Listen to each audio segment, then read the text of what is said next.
Hello everyone, welcome back to Lucky Crit. Today I wanted to take a look at some of the students' individual personal abilities, because we finally have all of them, at least for the initial roster of characters that we've been talking about for a little while now, so I figured it'd be fun to kind of go through them and see what each student will be bringing to the table.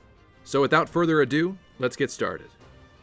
First off, the protagonist as well as Edelgard, Dimitri, and Claude all pretty much have the same personal ability, with one minor variation, each of which is also just given a different name for each of the three lords based upon their heritage. So for the protagonist, or Byleth, we have Teacher's Guidance, which boosts the user and adjacent allies' experience gain by 1.2 times.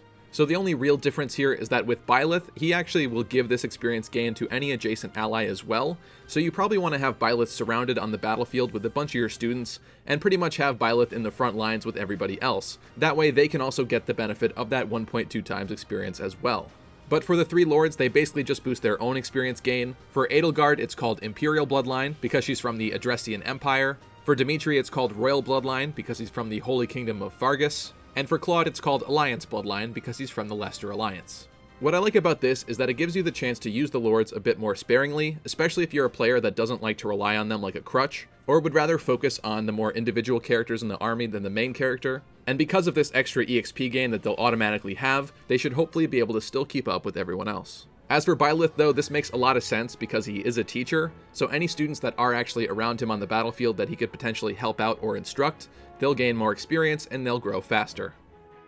Moving into the Black Eagles, we have Hubert with his personal ability Strategist, which boosts Gambit Might by 5. So we don't know how this is going to work yet exactly, but if this works for anyone's Gambit that Hubert is a part of, then Hubert might be a nice anchor unit that you want a lot of your other units surrounding. That way you can do a lot of cooperational Gambits and have Hubert's extra might added in. Regardless, it seems like Hubert's going to be doing some nice extra damage from his Gambits, so that'll definitely be something to consider while you're using him. Next up there's Dorothea, whose personal ability is Songstress. At the start of each turn, Dorothea restores adjacent allies' HP by 10%. So Dorothea is going to have a nice little dancer kind of ability with her, and that makes sense because she is from the Middle Frank Opera Company, and she's probably going to be more of a singing and dancing character. Now, we don't know exactly how dancing is going to work in this game as far as what character it'll be. There is some information about that within the leaks, but Dorothea is not necessarily a dancer character, we do know that for sure, so she will be able to be whatever you want her to be, but at the bare minimum, she's going to have this nice little group heal that happens at the beginning of each turn. So once again, kind of like Hubert, you'll probably want to put your units around her, especially if they're in the midst of combat. And it's Dorothea. She's a cute girl. You don't want her to get hurt, do you? Make sure you protect her. Ferdinand's personal ability is Confidence, which gives him a hit rate and avoid plus 15 when the user's HP is full. So once again, this is going to be really good alongside Dorothea, because if she's healing him at the start of the turn and he's back at full HP, he's going to be even more of an effective unit with that extra hit rate and avoid. So that'll definitely be something to keep in mind when using Ferdinand. Then there's Bernadette, who's got Paranoia. If the user's HP isn't full, she'll get attack plus 5. So unlike the other characters that we've talked about so far, Bernadette probably wants to be a little bit of a ways away from the other units. At the very least, if she is hurt on the battlefield, she will get that extra attack, which could be quite nice, and actually could end up leading to her getting some more kills, depending upon how strong she is. We don't know characters' growth rates or stats just yet, but that could honestly help her at the end of the day, so you might want her a little bit away from everyone else. Though healing is always, of course, still a nice benefit, so whether you have Bernadette next to other allies or not, she'll still be quite effective. Next is Casper with Quarreler, which gives adjacent foes avoid minus 10 during combat. Typically, it's a character's skill stat that helps with their hit rate, but it seems like this time around, to avoid confusing the skill stat with character skills and abilities, they've renamed it to Dexterity. So if Casper happens to have low Dexterity or is using weapons with lower hit rates, this is definitely going to help him against nearby enemies. Petra has Hunter's Law, which gives her critical rate plus 20 when the foe has less than 50% HP. This is going to be really nice for picking off and finishing enemies, and Petra, like all other Myrmidon-esque characters, seems like she's going to be critting quite a bit. So as long as you can beat down the enemy to beneath 50% HP, Petra should be able to finish them off quite nicely. And lastly, for the Black Eagles, we have Linhart with Doze Off. If the unit waits without acting, it'll restore 10% HP.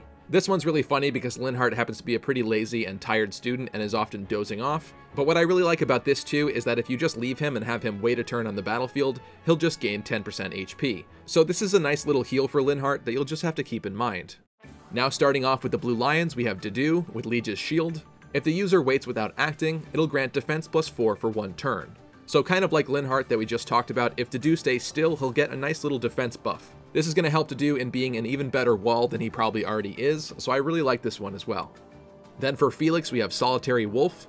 When a battalion is not deployed, or when battalion health is 0, damage dealt +5. So we don't know yet in the grand scheme of things if that damage dealt +5 is going to be a greater buff or benefit than Felix actually having a battalion in the first place, but what I like about this is this kind of makes Felix a little bit more of a classic Fire Emblem character who's not going to be as reliant on the new battalion mechanic. So Felix, who's arguably looking to be like the canon Myrmidon character of the Blue Lions, seems like he's going to want to fight alone. Either way, when your battalion health reaches 0, he'll also get that extra damage dealt, so as things get a little bit more dicey and dire, he'll also get better. I like that. Mercedes has Live to Serve, so when healing with white magic, user restores the same amount of HP. This will be a familiar skill if you played Fire Emblem Fates or if you actually use healers in Fire Emblem Heroes. The good thing about this skill is that if you do use Mercedes as kind of your healer in the Blue Lions, she will be able to heal herself, so if you're in the middle of the battlefield and all of your units are getting attacked, or if Mercedes takes a pretty nasty hit, all she's got to do is heal someone else, and she'll also gain the benefits too. Next up is Ashe with Wisdom to Live. The user can open doors and chests without keys. Ashe is starting to seem like a pretty nice utility unit. From what we've seen so far in the promotional materials for Fire Emblem Three Houses, Ashe is usually classed as an archer, so this is going to give him some extra thief-like utility as well, and I'm sure there's going to be some nice goodies on the battlefield that he'll be helping to get. Next up with Annette, she's got Hard Worker. When Rally Command is used on an ally, grant Strength +4 to target. So Annette's going to be a really nice support unit as far as just with this personal ability. If she rallies another ally, they're going to get that nice Strength +4. So like some of the Black Eagles, you're going to want her near some of your other units so that she can hand out that nice rally, especially if you need to deal some extra damage. For Sylvain, he's got Ladies Man, of course. When adjacent to a female ally, damage dealt to foe +2 and damage received from foe -2.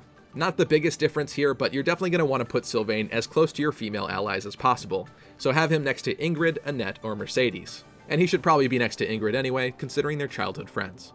And lastly, we have Ingrid, whose personal ability is Lady Knight. When using a Gambit, Might +3 and Hit Rate +5.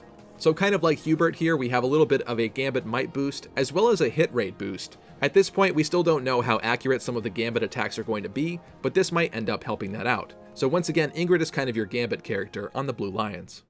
Now moving into the Golden Deer, we have Lorenz, who has Prestigious Noble. When a battalion is deployed, damage dealt +2. So Lorenz is definitely going to want a battalion with him to deal that little bit of extra damage, and a lot of what we've seen of him so far does seem to point him towards the Cavalier class line, so he's going to be a great unit for rushing up to an enemy and definitely moving far on the battlefield and accomplishing a lot of objectives, so this is definitely going to be a nice little extra damage buff, and you're going to want to make sure that he's deployed with a battalion. Next we have Hilda, who's got Plead. When an adjacent male ally enters battle, allies' damage dealt is +3. So once again, kind of like some of the other group ones that we had before, you're going to want Hilda next to some male characters so that when those male characters enter battle, they'll end up dealing some extra damage. So, you know, once again, you're going to want the guys around the girl. Just like in real life, the really pretty girl's going to have a lot of orbiters surrounding her. Next we have Rafael with Scavenge. User has luck % chance to restore 10% HP at the start of each turn. This would not be a good personal skill unless Rafael's pretty lucky, so let's hope that he does have some good luck bases and hopefully luck growths. I guess they thought it might be a little bit too overpowered if he just automatically healed 10% at the start of each turn. At least with characters like Linhart and stuff, you do have to have them wait and expend a turn to get that extra heal. But what's going to be nice about this is you don't really have to do anything, it's just going to be a % chance to have him heal at the start of the turn.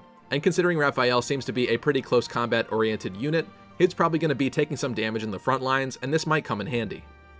Then we have Lizithia with Prodigy, which doubles her experience points towards skill levels earned during battle. This is going to help her get a lot of skill levels really quickly, and what I like about this one is that it's really true to the character, considering she is a prodigy and probably takes to things pretty quickly. This is probably going to lead to her doing some more potent damage and being overall a more effective unit, especially as you play through the game, so I like that one. Next up we've got Ignatz with Keen Observation, which gives him hit rate +20. Originally based upon his appearance, I had kind of pegged Ignatz as a nerdy mage boy, but as we've seen in a lot of the promotional materials for the game, he actually seems like he's typically classed as an archer, so this personal skill is definitely going to help with that, especially if some of the archer combat arts have decreased hit, or if you're attacking from further ranges. So this is probably going to make him a much more effective archer. At the very least, no matter what he ends up becoming, he'll be hitting a bit more often, which will definitely be useful. I guess those glasses help him to see better. Next up there's Maryanne with Animal Lover. So when she's adjacent to a horseback or flying ally, it'll restore 20% of HP at the start of the turn. Maryanne is adept at faith magic, so she'll be a great healer if you go with the Golden Deer, And this is kind of a little bit like Mercedes Live to Serve, so as long as she's nearby a Cavalier or like a Pegasus Knight or something, she's going to restore that 20% HP at the start of the turn. Now with this game, you will be a lot more free with what classes you want to make your characters into, but if you do want to get the best potential out of Maryanne and be able to use this personal ability, you will have to have somebody as like a Cavalier or a Pegasus Knight to have this happen. Typically, from what we've seen so far, Lorenz does tend to be classed as a Cavalier, but once again, you can do whatever you want with him. But if he is, you definitely want to have Maryanne alongside him. And of course, if you end up making any of the girls into Pegasus Knights, that'll also be good for her too. And lastly for today, we have Leone with Hates to Lose. When adjacent to a male ally, damage dealt to foe +2 and damage received from foe -2. So this is kind of the reverse of Sylvain, which is funny because they both have similar hair colors too, but you're definitely going to want to have Leone near some male allies for that extra damage dealt and reduced damage taken. So what I really like about all of these so far is it really does give a nice little push and pull with how you're going to place units and how you have to think about using them, and I love that extra layer of added depth to the already deep combat. That's going to be it for this one though, guys. Thank you so much for watching. If you enjoyed this video, slash the thumbs up down below. Make sure you get subscribed for more Fire Emblem Three Houses coverage up to the launch of the game, and hopefully some helpful guides once it comes out. You can follow us on Twitter if you'd like to get the latest Three Houses news and updates as they come out. If you want to, you can come chat with us on our Discord server if you want to talk Fire Emblem Three Houses and other games with our community there. And as always, a huge thank you to all of my amazing patrons that help to make content like this possible. You guys are the real MVPs. And I'll see you all next time.